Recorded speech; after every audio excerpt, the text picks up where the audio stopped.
praises Zelensky. Ahead of White House talks, signals potential security deal. U.S. President Donald Trump has expressed great respect for Ukrainian President Volodymyr Zelensky on the eve of their White House meeting. When asked by the BBC whether he would apologize for recently calling Zelensky a dictator, Trump responded that he could not believe he had said such a thing. He also described the Ukrainian leader as very brave. Trump made these remarks after talks with UK Prime Minister Sir Keir Starmer about ending the war between Ukraine and Russia.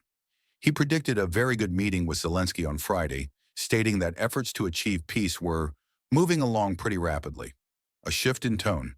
Trump's comments come after his administration surprised Western allies by holding the first high-level U.S. talks with Moscow since Russia's invasion of Ukraine 3 years ago. Previously, Trump had appeared to blame Zelensky for the ongoing war, criticizing him for not initiating peace talks sooner. "You've been there for 3 years," Trump had said last Tuesday. "You should have ended it. You should have never started it. You could have made a deal." However, speaking on Thursday after meeting with Sir Keir, Trump changed his tone, saying, "I think we're going to have a very good meeting tomorrow morning. We're going to get along really well." When asked by BBC correspondent Chris Mason whether he still believes Zelensky was a dictator, Trump replied, "Did I say that? I can't believe I said that." Security guarantees and economic interests. Zelensky is expected to seek security guarantees that would underpin any potential peace agreement. Trump did not commit to specific security measures, but stated he was open to many things and emphasized the need for Russia and Ukraine to reach a deal before determining what steps would be taken to enforce it. During his visit, Zelensky is expected to sign an agreement granting the U.S. access to Ukraine's rare earth mineral resources. Trump suggested that the presence of American mining operations in Ukraine could serve as a deterrent against future Russian aggression. "It's a backstop, you could say," Trump said.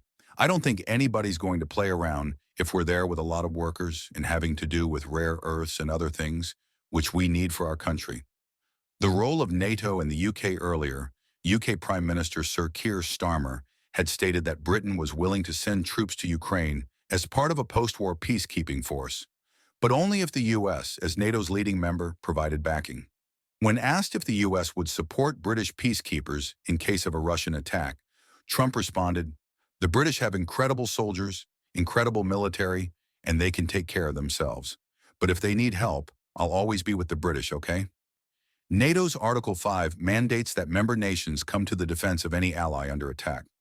Praising Trump's personal commitment to bringing peace in Ukraine, Sir Keir said the UK was ready to put boots on the ground and planes in the air to support a deal. "We're focused now on bringing an enduring end to the barbaric war in Ukraine," he said. However, he cautioned that any peace deal must not reward the aggressor or embolden regimes like Iran. Trust in Putin? When asked whether Vladimir Putin was trustworthy, Sir Keir declined to comment beyond saying his views on the Russian leader were well known. In contrast, Trump was more ambiguous. "I know a lot of people that you would say there's no chance they would ever deceive you, and they are the worst people in the world," he said. "I know others that you would guarantee would deceive you, and you know what? They're 100% honorable, so you never know what you're getting." European concerns and Russian stance. EU Foreign Policy Chief Kaja Kallas, who was scheduled to meet with U.S. Secretary of State Marco Rubio before the talks were canceled due to scheduling issues, told the BBC that Putin and Russia do not want peace. "For any peace agreement to function, it needs the Europeans as well as Ukrainians on board," she added.